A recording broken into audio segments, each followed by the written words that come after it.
Om Namah Shri Yatirajaya Vivekananda Suraye Satchit Sukha Swarupaya Swamine Tapaharine.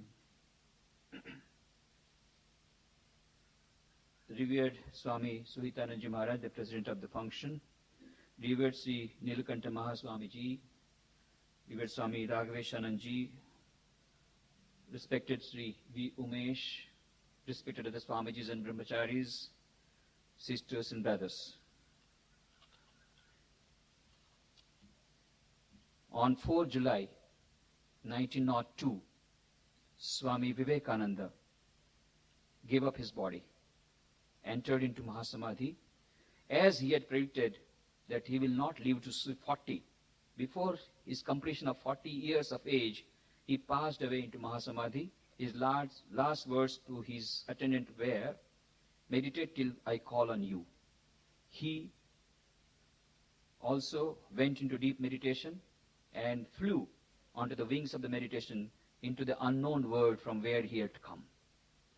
But it is his physical body that he left. His words, immortal words that he uttered to Eric Hammond, are with us. He told Eric Hammond, "It may be that I shall find it good to get outside of this body, to cast it off like a disused garment, but I shall not cease to work. I shall inspire men everywhere until the world shall know that it is one with God." Swamiji is with us. He has left his mortal coil. His spirit is with us. He is today working through various channels. Previously he was working only through one physical body. Today he is working through various channels. What are the channels? To take briefly the measure, number one, the machine through which he is working, for which he lived, for which he tried his best, that machine is still working, and that is the Ramakrishna Mission. His very inspiring letter to Miss Mary Hell, written from Almora in 1897, he says, "Mary, I did talk a lot about myself because I owed that to you. Now I feel my task is done. At the most 3 or 4 years of life is left behind." He says in 1897. And 1902 he passed away. He says, "At the most 3 or 4 years of life is left behind. I never wanted earthly enjoyments. I have lost all wish for my salvation. I must see my machine in strong working order, and knowing for certain that I have put in a lever for the good of humanity, which no power can yet drive back, at least in India, I will sleep without caring what will be next. And may I be born again and again, and suffer thousands of miseries, so that I may worship the only God that exists, the only God that I believe in, the sum total of all souls, and above all, my God the wicked, my God the miserable, my God the poor of all races, of all species, is the special object of my worship." For worshipping that God, Swamiji is still working through that Ramakrishna Mission, 1400 monks and brahmacharis, 160 official branch centers of Ramakrishna Math and Mission, thousands of non-affiliated centers of Ramakrishna Math, Ramakrishna Math and Mission of devotees and friends, hundreds and many numerous centers of Ramakrishna Sarada Mission and Sarada Math, and various other organizations in the name of Ramakrishna Vivekananda or not in the name of Ramakrishna Vivekananda.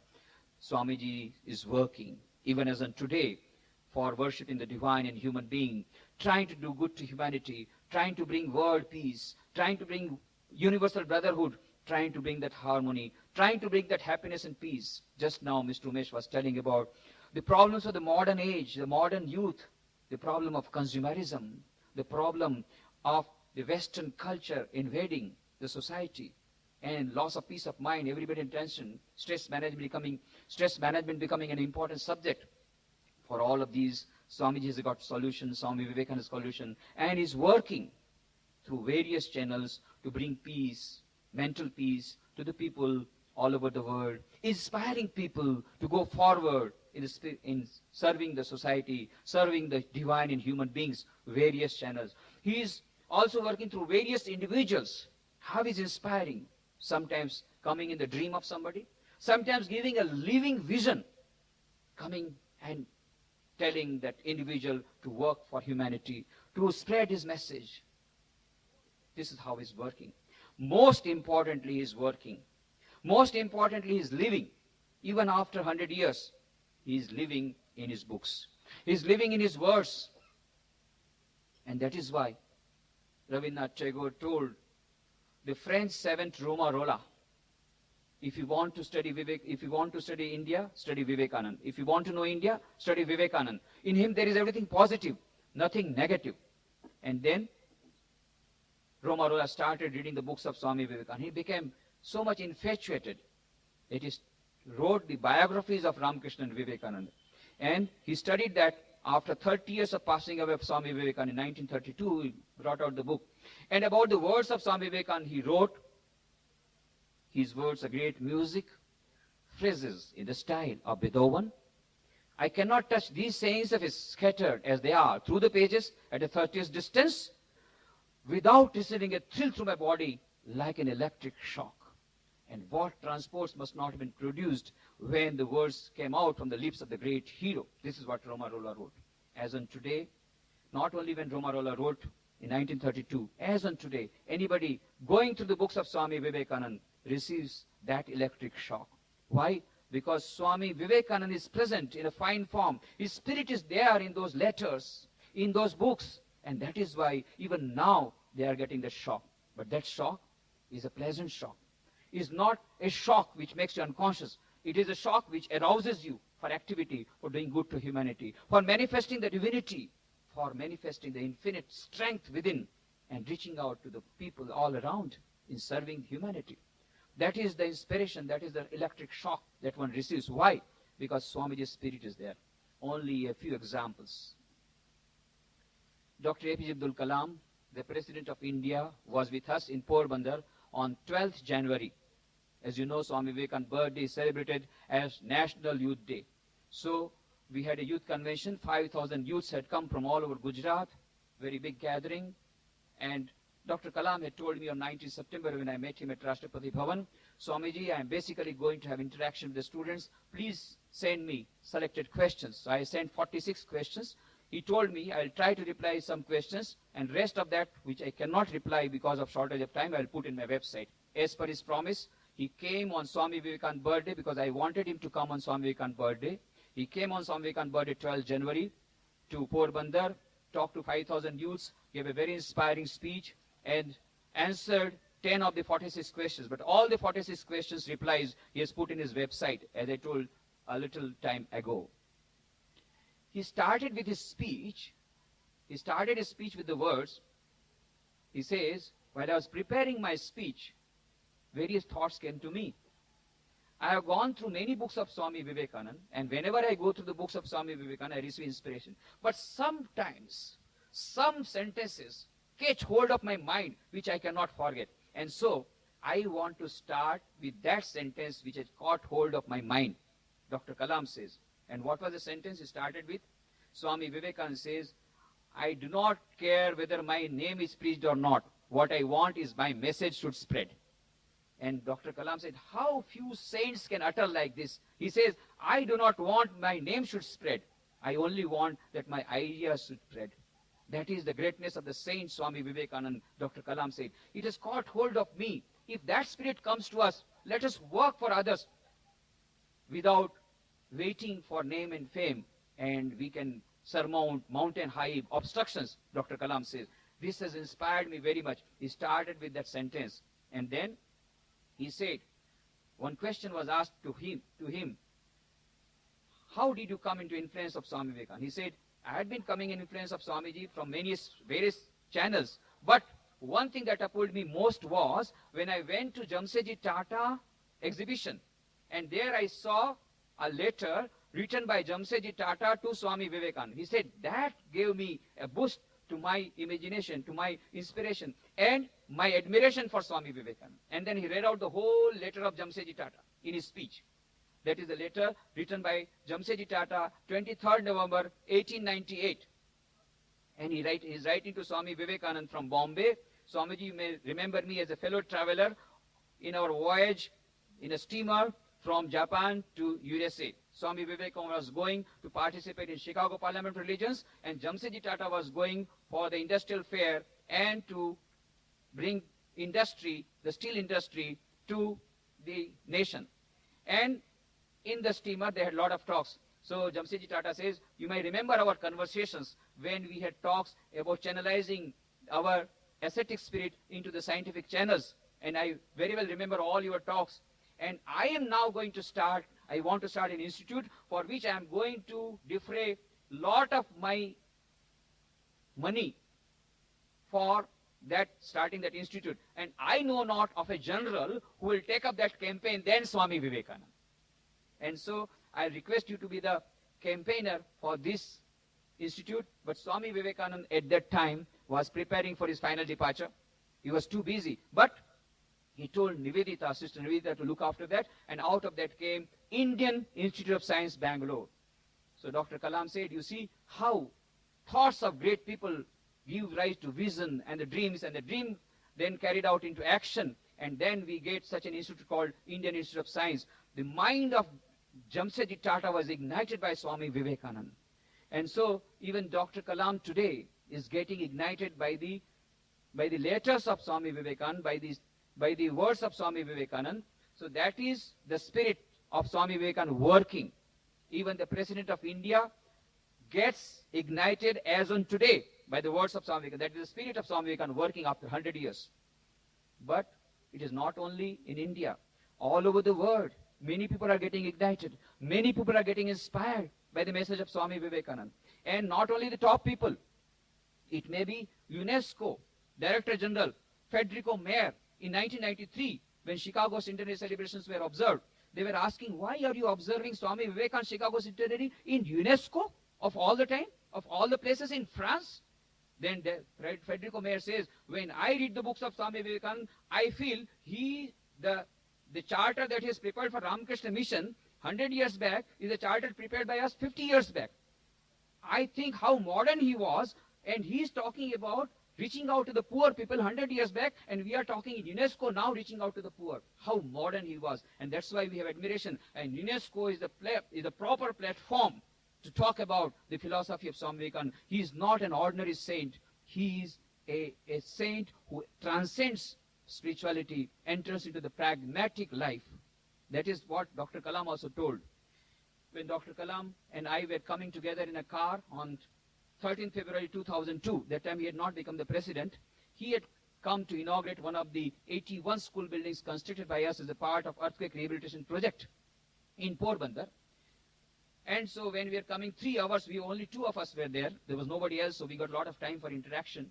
So he was asking me, Swamiji, to please tell something about Swami Vivekananda inspiring incidents. I told then about Ramakrishna, then Sarada Devi. He asked many incidents. I went on telling, and within 3 hours we reached Porbandar. Again, he inaugurated the school building. He talked to 3,000 youths, and then he took lunch with us and then went to Prasla. At night, again, from Prasla, he went to Rajkot to take the flight from Rajkot to Bombay, and from Bombay, he would go to Chennai. He was at the time the professor of Anna University. And I had to take the flight from Rajkot to Bombay for going to Benares for the centenary celebration. Seeing me in the aircraft, he immediately came to me, Swamiji, you are going by the same flight. I want to sit near you, like a child. And just and sat down by myself. Swamiji, morning you told so many things about Swami Vivekananda. I want to listen to more. Again, I told many things. Within 55 minutes, the plane touched Bombay. Swamiji, Bombay has come so quickly. I wanted to learn many things more. Anyway, it is one of the greatest days of my life. I learned so many things about great saints today. That's what the humility of that great person. And that's why. Then I asked him also, why are you so eager to learn about Swami Vivekananda? He gave a beautiful reply. He said, Swamiji, I think Swami Vivekananda is the first saint who converted religion into practical spirituality. Religion into practical spirituality. That is what the idea of Dr. Kalam about Swami Vivekananda. He gets that inspiration from the living force Swami Vivekananda, his books, and then gets ignited. Not Dr. Kalam. Let us go to the bottommost. The first lady taxi driver, Jasbir Kaur Ahuja, she was interviewed by the newspapers and she was asked, how did you come into profession? She said, my husband was sick, so I had to come. But didn't you feel defeated? Yes. All the people were making mockery of me. I was the first lady taxi driver, and there were so many hurdles, and I used to get depressed. But whenever I used to get depressed, I used to keep Swami Vivekananda's book in front of me, and I used to read, "Arise, awake, and stop not till the goal is reached." And again I started driving the taxi. And that is how the first lady taxi driver gets inspiration from Swami Vivekananda's book.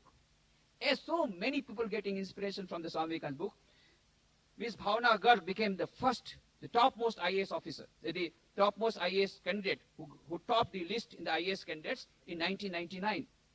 And she was interviewed. For the first time she appeared and she got first class first in IAS examination. Such a hard examination, such a difficult examination. Normally they pass second or third attempt. Then she was asked, how could you pass in the first attempt? Didn't you feel defeated sometimes? Did you feel tension? Yes. I used to also feel tension sometimes because it was my first attempt, and sometimes I used to feel nervous also. But I used to keep a book of Swami Vivekananda. Whenever I felt nervous, I started reading the books of Swami Vivekananda. I used to get surcharged, and still I went on, and that's how I got top the position. 1999 IAS officer, Miss Bhavna Garg. Students, teachers, executives, officers, managers. Mr. M.V. Kamath, the ex-editor of Illustrated Weekly, he told, when I started reading the books of Swami Vivekananda, I was amazed. I was not preparing for such type of books, such type of literature from Swami Vivekananda, because I thought he's only a saint. He may be talking about Vedanta. But when I read, I felt as if I was reading the books of a management guru of 21st century end, not 21st century beginning. He's talking about servant leadership. Today they are talking about servant leadership. As you know, Robert Greenleaf started that movement in America, and now servant leadership is very important. But Swami Vivekananda talked about it 100 years back, and he himself practiced it. And about trusteeship management, they are talking now of trusteeship management. Azim Premji, the third richest person of the world and the richest person of India, was interviewed by India Today at that time, and he said, I attribute my success to the trusteeship management principle that I am trying to practice. Even Narayan Murthy is also trying to practice the trusteeship management principle. Bill Gates is trying to practice. Bill Gates was interviewed by the Calcutta newspapers in Kolkata when he was there. Not the second visit, the first visit when he was in Kolkata 5 years back, or 4 years back. Then Kolkata newspaper, they asked, why have you come to India? I have got a great regard for Indian cultural heritage. How did you get the regard? He said, by reading the books of Swami Vivekananda. Have you read the books of Swami Vivekananda? What do you say?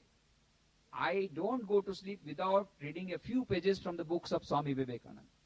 When I read this, I was amazed, because I had a notion Bill Gates means who cuts the throats of others. Cutthroat competition, he believes. And Bill Gates reading the books of Swami Vivekananda, impossible. But after a few months, I read in the newspapers that Bill Gates has declared, at that time his property was worth $70 billion. Now it is less. At that time he was the richest person in the world. He had announced after $70 billion, only $10 million he will keep for his children. Rest all he will give on charity. Then I could understand, yes, he has understood. He has got the principle of trusteeship management from Swami Vivekananda, unknowingly from the books. Maybe Swami Vivekananda has not talked. We do not know whether his spirit talked or not. But he must have read it he must have got the ideas. Swami Vivekananda gave it to, of course, John D. Rockefeller.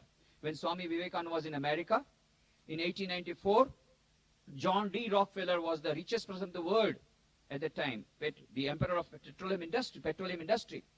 But he was very much under tension. He was contemplating suicide. So much under tension, so much unhappy. Then one of his friends suggested, why don't you go to Swami Vivekananda, an Indian yogi who has come? You may get peace of mind. Rockefeller said, what? I to go to a beggar? Never. I will not go. He never went. But one fine morning, what happened? Suddenly, John D. Rockefeller went to the place where Swamiji was residing. He called the bell. The butler opened the door. He entered inside without waiting to be announced. And Swamiji was not in his drawing room. So he entered the study room. Swami became fully engrossed in studies. And he knocked at the table. Then Swamiji looked up. Rockefeller said, I am Rockefeller. Swami Vivekananda said, what do you want? Rockefeller was not prepared for this type of treatment. Rockefeller means the President of America will get up. And here he's sitting and asking, what do you want? So he was very much annoyed. I don't want anything. Then Swamiji said, then why have you come? Rockefeller had no answer. Then Swami Vivekananda said, Rockefeller, I know why you have come. You have come here because you do not have peace of mind. And then Swamiji started narrating many incidents from the life of from the life of John D. Rockefeller, which nobody else knew except Rockefeller. He became nonplussed. He became nervous. Who has told all this to you?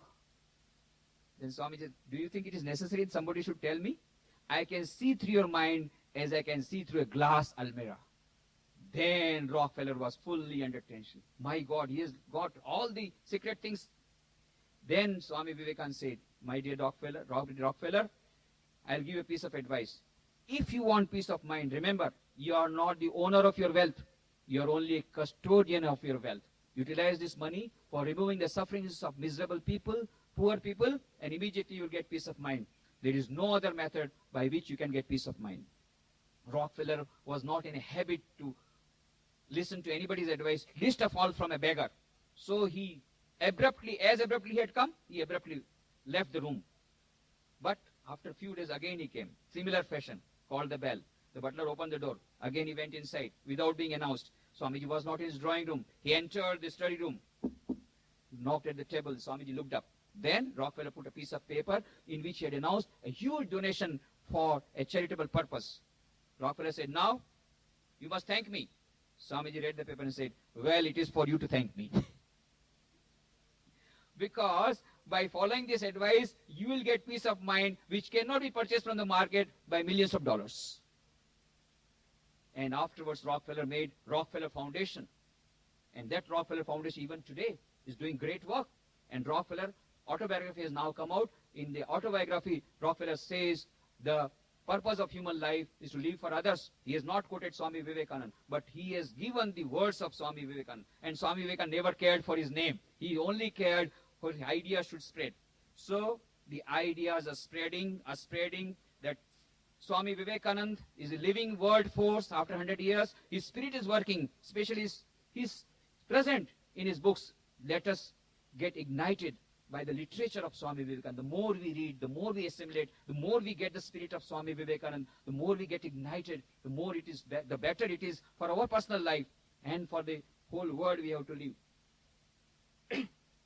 A.L. Basham, great historian of our times, writes, it is very difficult to evaluate the importance of Swami Vivekananda in the scale of world history after 100 years. Because we are too near the history. The future generations will be able to appreciate the work and the worth of Swami Vivekananda. Last day when Swami Vivekananda, after meditating for 3 hours in this shrine, old shrine in Belur Math, was coming down, one of his Guru Bhais, Swami Premanandji Baburam Maharaj, overheard Swami Vivekananda was telling, murmuring, had there been another Vivekananda, he would have understood what this Vivekananda has done. So, who are we to judge what Swami Vivekananda has done or is doing? He is doing wonderful, but his spirit is still alive. His spirit is still working. Let us all benefit from this spirit, particularly by reading the books, because his spirit is working through various channels. Most importantly, as I told you, through the books. Let us get benefit of that. Let us make our life blessed by reading the books of Swami Vivekananda and preaching his message, spreading the message. He doesn't care for name. We also don't care for name. Let us spread the message. Let us spread the gospel of manliness, the gospel of strength, the gospel of manifesting the divinity. Let the whole world be one with divinity. Till that time, Swamiji's spirit is working with us. Thank you very much.